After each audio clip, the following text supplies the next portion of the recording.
Incident at a Crossroads by Mike Bennett. Read by the author.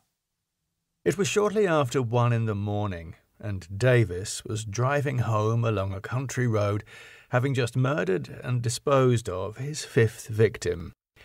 Perhaps it was his distracting sense of elation, or the intoxicating aroma of blood and shallow grave topsoil on his hands, but he didn't see the other car till it hit him. It slammed into the left side of his 1938 Austin Cambridge as he drove straight out across a crossroads. Fuming, Davis got out and ran around to assess the damage. The car that had hit him had shattered both its bug-eye headlights, but the moon and stars were bright enough to reveal his mechanical assailant was a Rolls. The radiator grille was badly damaged, but the distinctive silver lady hood ornament was still intact, albeit somewhat wonky. "Look what you've done!" he shouted at the black windscreen. "You've wrecked my bloody car!" No one replied. No doors opened. Davis wondered if the other driver might be unconscious, or even dead. He went over and twisted the handle of the driver's door down.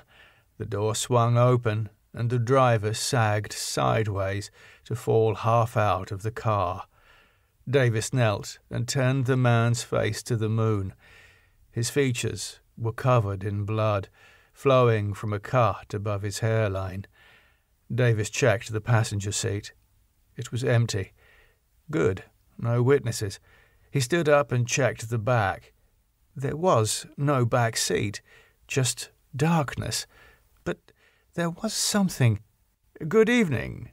The voice came from behind him. Davis turned to see a tall man in a black suit flick a flame from his lighter and touch it to his cigarette. "Your car?" The man nodded to Davis's Austin. "Who are you?" said Davis. "Where did you come from?" The man smiled. "I'll take that as a yes." He bent to where the driver lay half in, half out of the driver's doorway and felt his neck for a pulse. "Well, that's a relief." "He's alive?" The man lifted the driver back into his seat. "Yes, no thanks to you." "I don't know what you mean. This wasn't my fault. I stopped at the crossing, checked the way was clear, and then pulled out. That's when this fellow tore out of nowhere and rammed straight into me. You must have seen it. Where were you? Behind him? Coming the other way?" Davis looked around for the man's car, but there was none. "Hello. Been digging, have you?" He was looking at Davis's hands. "Out for a spot of night gardening?" Davis thrust his hands into his trouser pockets. "Yes, well, I'm a gardener, actually," he lied. "Not that it's any of your damn business. I've been working in Crawley this afternoon and was on my way home." "I see. And you use your personal motor car for business, do you?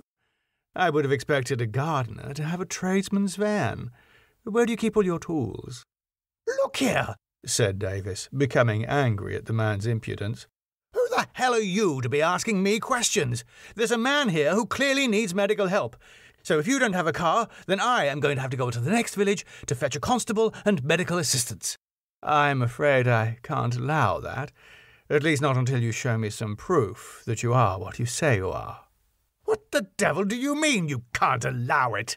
"Well, you see, I'm a police inspector, and I rather get the whiff of foul play off of you, sir."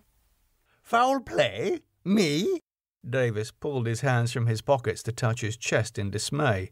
Again, the man's eyes were drawn to them. "I don't believe you. Show me some identification." "I'll show you mine if you show me yours," said the man with a grin. "I presume that, as a gardener, you have a business card?" Davis felt a prickling of sweat break his brow. He wasn't convinced the stranger was what he claimed to be, but whatever he was trouble. That much was evident. He looked around. A waist-high carpet of ferns grew on all the corners of the crossroads, ideal for concealing 2 more bodies. He could return early the next night and bury them properly.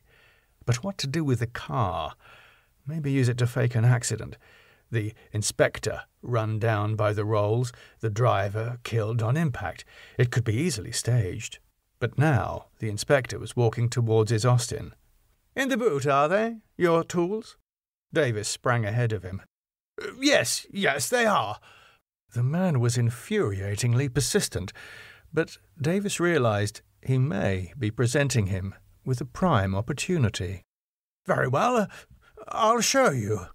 You have a light there?" The inspector reached for his lighter, and Davis opened the boot.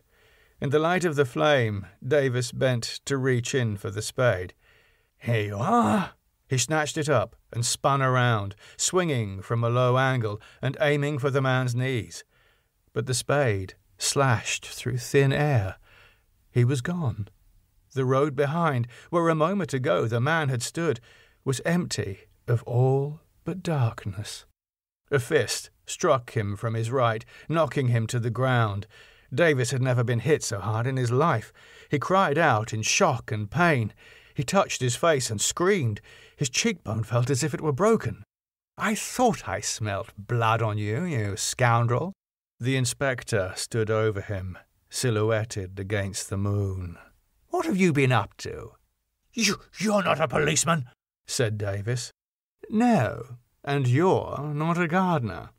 Not unless planting corpses counts, Who are you?" Davis screamed. "What the fuck are you playing at?" "Oh, I'm not playing at anything, old boy." The inspector bent down to pick up the spade.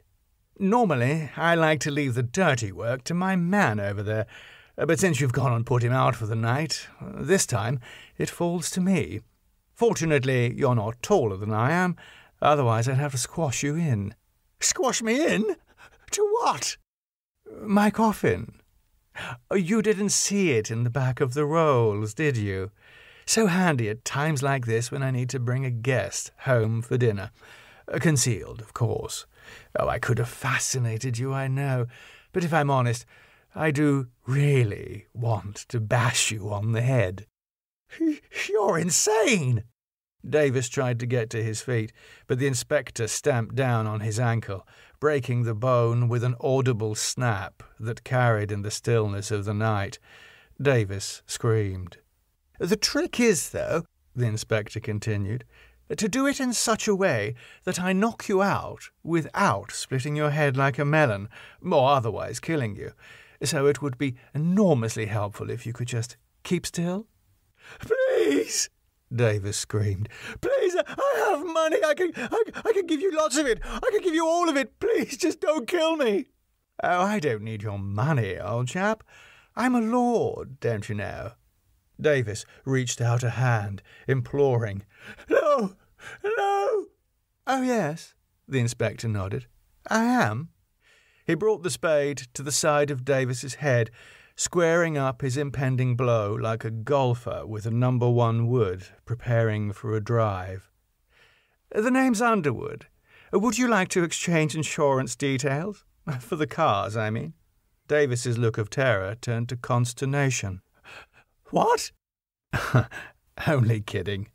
Underwood grinned and swung the spade. Thank you for listening. This story features characters from my novel, Underwood and Flinch. To listen to the whole thing as a free podcast, check out the links below, or just search in your podcast app for Underwood and Flinch. Of course, it's possible that at some time in the future, the podcast may be available here at YouTube, in which case you'll see a playlist for it appear on your screen at the end of this video. But if it's not there yet, then why not subscribe to my channel? That way when it does arrive here, you'll be among the first to know. In the meantime, I've many other story readings here by classic authors, including my complete and unabridged reading of Bram Stoker's Dracula, a link to which you may see on your screen about now. Thank you. I hope to be in your ears again very soon.